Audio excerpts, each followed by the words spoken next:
Hello, Gregor from Basement Kings here. Today in Old Gen we're going to talk about the story of Mega Man.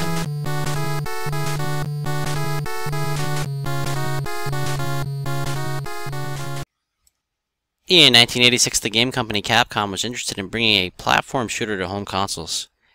After success from games like Mario and Metroid, Capcom thought this move was in the right direction. They then set out to find fresh talent in the gaming industry. Capcom found a leader in Keiji Inafune. Inafune, fresh out of college, joined Capcom as a team member of the Street Fighter team. With their new leader, the small team set out to invent a character that would become a gaming icon. The character was now done and production on the game had started. The name of the sprite was needed. Many different names are considered for the little blue robot. Knuckle Kid and Mighty Kid were thought to be good names for him. Rainbow Man was also a popular name. The reason behind this is when Mega Man gains different powers, his suit changes colors. As this was Inafune's character, he loved rock and roll so much, he decided to name the main character Rockman. He also made a sister character for Rockman. Her name was Roll. In this, the game found some groundwork for long-standing characters. Some names that were created over time were Blues, which is Proto Man in America, Forte, which is bass in America, Gospel, which was treble in America, Encore, which sounds like Encore, and MIDI from Mega Man Extreme, just to name a few. All these characters got names from music-related words. This was Inafune's child. He designed almost all the artwork for the game. That includes all the enemies, levels,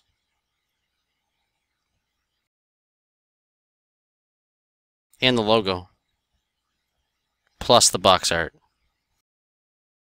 He also rendered the characters into sprite form. The game was now complete, and in December of 1987, Capcom released the game onto the Famicom Family Computer System. The game was titled Rockman.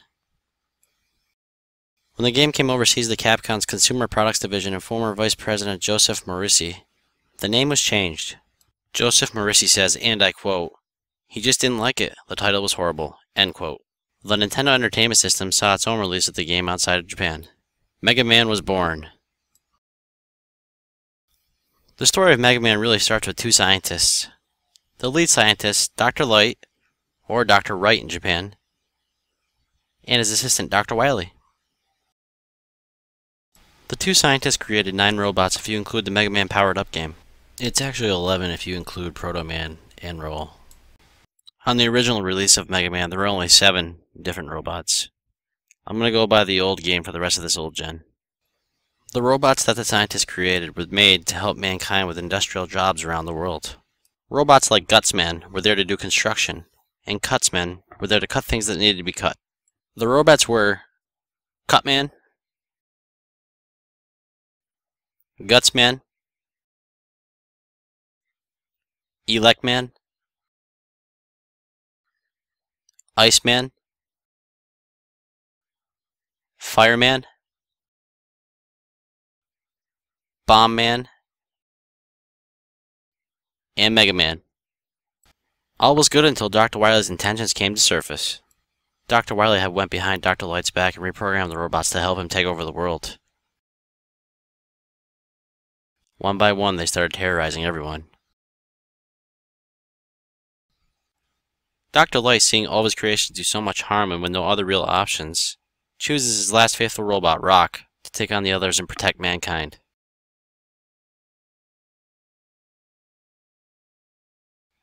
In this moment, the household robot, Rock, becomes Mega Man.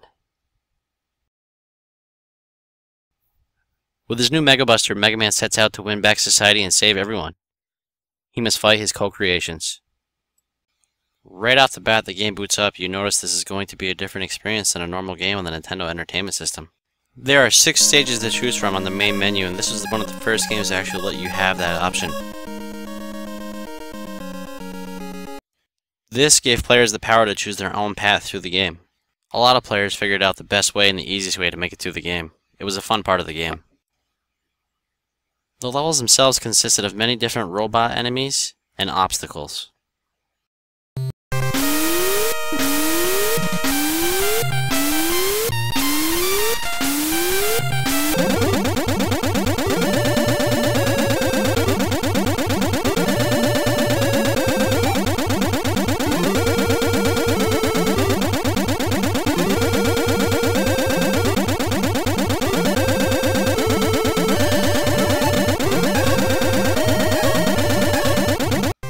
After making your way through the level, and collecting whatever life energy and weapon energy you could, you were faced with one of Mega Man's 6 co-creations in battle.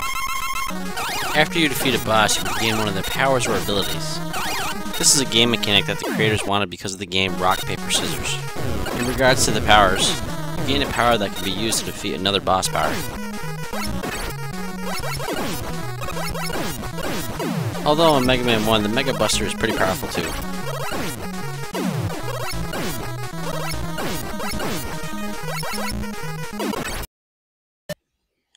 Also, when you gain certain powers, different parts of the level will open up to the player. Mega Man 1 also had a scoring system. You could gain points by defeating enemies, getting power-ups, and a large sum at the end of every level. Now that Mega Man has defeated all the regular levels, he moves on to the now infamous Dr. Wily's Fortress. Always located at the center of the screen on the level select, these are the levels that lead to your final encounter with Dr. Wily.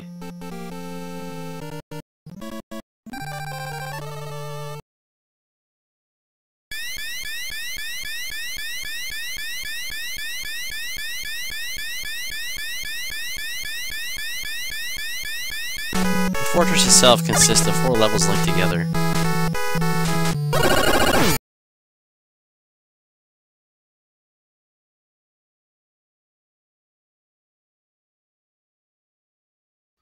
Each level has a new boss that Dr. Wily has created.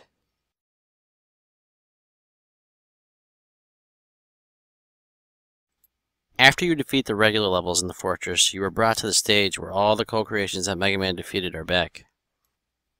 All the robots are in a predetermined order and must be defeated again before moving on to Dr. Wily.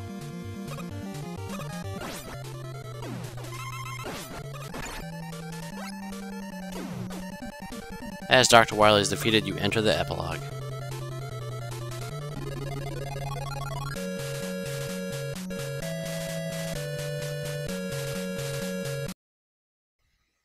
Mega Man 1 is now released and remade on several different platforms. The first time it pops up is on the Wily Wars for the Sega Mega Drive.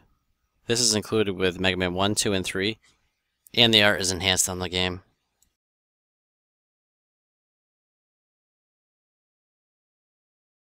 The game was also re-released on the Mega Man Anniversary Collection discs. This came out on the GameCube, original Xbox, and the PlayStation 2. Another platform it's out for is the Nintendo Wii. You can download it at Nintendo Store right now. The last release for Mega Man 1 was Mega Man Powered Up on the PSP. It had a lot of features that the original Mega Man didn't. There was a construction stage that you can make your own stages on with Mega Man 1.